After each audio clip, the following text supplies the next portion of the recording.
Luthuli, as a married man, lived for 8 years apart from his wife, for they had both decided to base their family in Crowdville. Luthuli would be based at Adams College and his beloved wife would remain in Crowdville with Luthuli's aging mother. I grew up in under my parented by my parents. It was a very close-knit family. Yeah.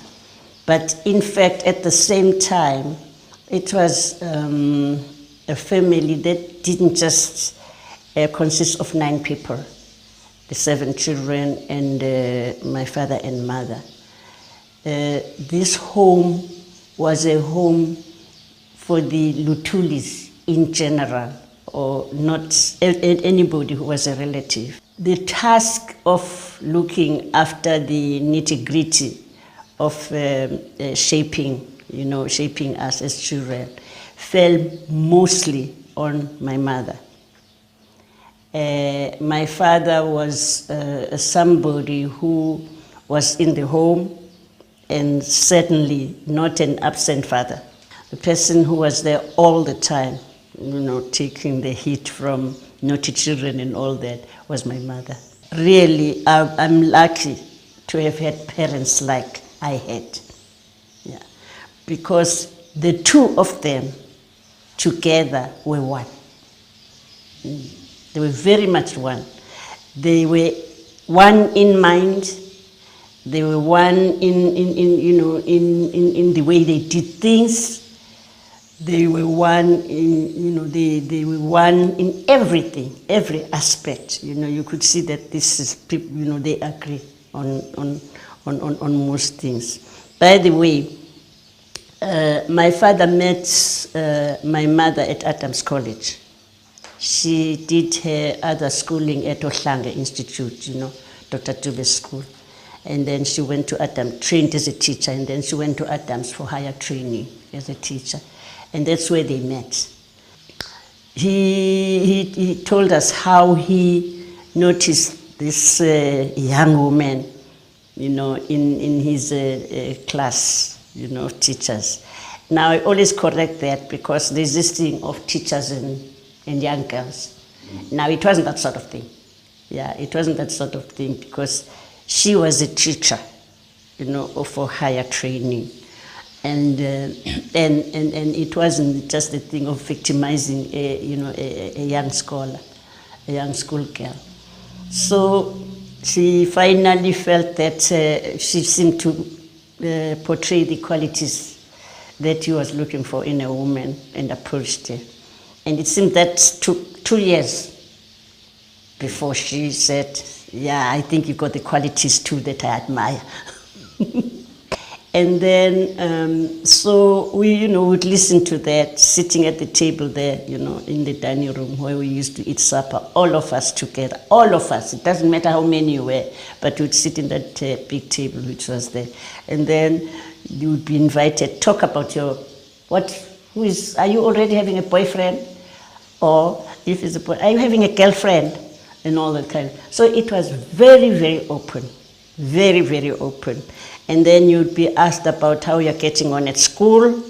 They were very, very involved with education, what we were doing at school, how we're performing, and as I've already said, what you wanted to do, when you over matric. What are you going to be in life, so that they could assist you to do the right subjects. So at home here, they actually behaved as teachers. And that I look back and say, thanks for that. I'll forever be thankful. Ntambama njalo sasiye sihlale phansi sidle isidla sokugcina sosuku bese kuyathandazwa. Kuculwe kuthandazwe. Ubaba waye ngaleso sikhathi sasingena ugesi, sasingenawo amanzi, sasebenzisa amatangi, sasikhanyisa ngamakhandlela. Kodwa njalo ngantambama ubaba waya afunda iBhayibheli, kuculwe, kuhimpuke, kuthandazwe bese kuyalalwa. This was his attitude to life, always looking at the other person rather than himself. And as I say, sometimes really to a point where we children would just say, no, Baba, we want, nice clothes, we want this and this and that. And yet the way, he was a very, very nice father and all that. So he had a way of just calming us down and would be happy to. Anyway, it was never said in terms of that we were quarreling with him. We'd just be in a happy mood once we make these remarks.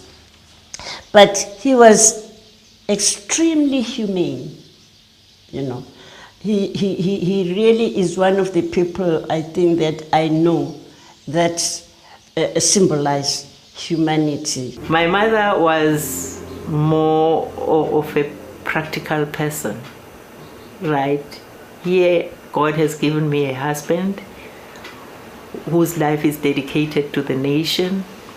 So I have to dedicate my life to the family, because the family must be sustained and the children must grow and the children must be educated.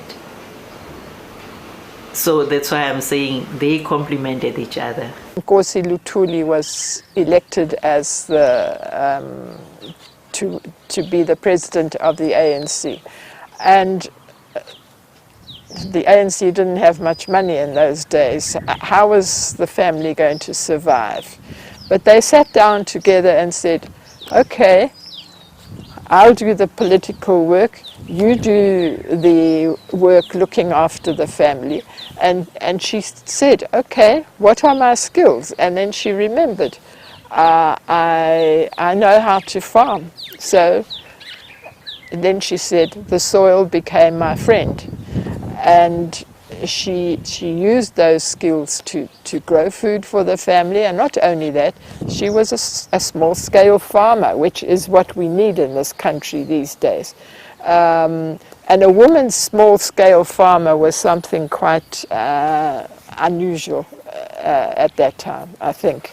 Most women were subsistence farmers, but she grew sugarcane, she sold sugarcane to the mill, she made money for the family, and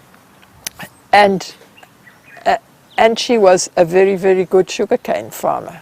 uAnmabhengu wasiqoqa, angisho njalo ngithi wabaqoqa bonke ababe nothando lokusebenzisa igeja. Saqala lapho ukufunda ukulima irice. Salima irice. Noma kuyi long process ukunakekela irice, kodwa salima irice okwaba yisona sikhathi esakwazi ukuthi sidle irice eliphilayo, ngoba lelo rice esasidla kwakuyi brown rice sifundiswa uyena uAnmabhengu. So ma wayeqhubeka nokutshala, wayeba nama session nomshini umedinga imali zafunda ingane. Wayetshala yonke into, wayephiwe nje ezandleni, yonke into wayefaka phansi yayichuma. Wayetshala ngisho granadilla, ama grapes, into engajwayelekile kule ndawo. Wayetshala ngisho rice nama cabbage and all other vegetables, amadumbe no patata kanjalo. Yeah, she did the fields. She was a believer in tilling the soil.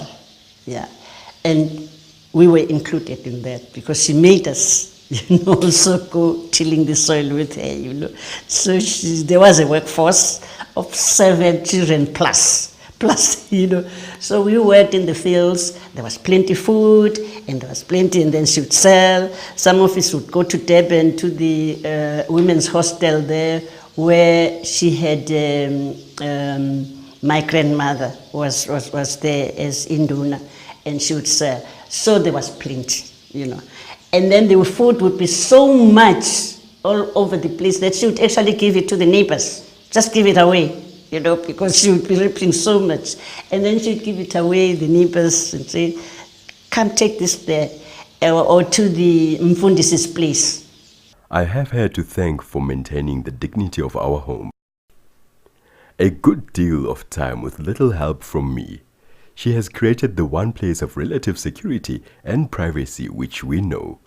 I cannot express how grateful I am especially as I quite literally neglect my family and feel extremely guilty about it. Ungrudgingly, she has taken on, since I entered public life, the whole burden of the home and working our small holding. Well, when I asked her, who was your best friend? She said, my husband, of course, as if to say, that's a very silly question. Yes. Yes. Yes. Yeah. Wherever he would want wanted to be with him in his public life, she would be there. He was very meticulous also about the way that he prepared his own public speeches. And he would write them in his own handwriting and then read them to my mother, which shows the high respect that he had for her. And my mother would then approve or disapprove of certain segments of the speech. His handwriting was awful, and in the end he couldn't read it himself, but my mother could. So he would call her, and they would sit there. There was a sofa there, and they would sit there. And then she says, no, this is what you've written here. I can read it, and so on and so forth. Now, I mean, they were wonderful together. They were absolutely wonderful. Also, I think that I should mention that it wasn't always all work for him. Yeah, he liked music. Yeah, he liked sports. Yeah, kakulu football. Yeah, he was very fond of football. The team those days was Shooting Stars. They will even sing. There's a song, I don't want to sing it now. Shooting Stars, yeah, and tennis. At that school there used to be tennis grounds, so they would go. He's the older people, the teachers and all that with him, and play tennis. Yeah, even with my Aunt Charlotte, they would go and play tennis. So he liked sports. Yeah. And the football story is that, in fact, we grew up with photographs hanging on the walls, in our bedrooms there, of some of the appreciation of his services to the association, and then they would make him the president of the football association and that kind of thing. But he was very, very sporty. And music was high in the agenda. When I got to Parliament National Parliament in 2000, there was Helen Kuzwai, the veteran. I think you know the name, Helen Kuzwai. When she saw me, she came to me and started singing. I didn't know her.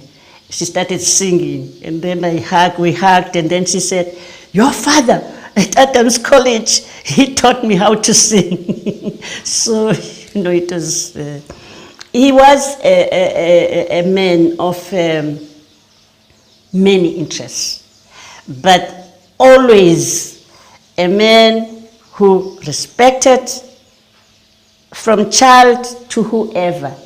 He respected anyone.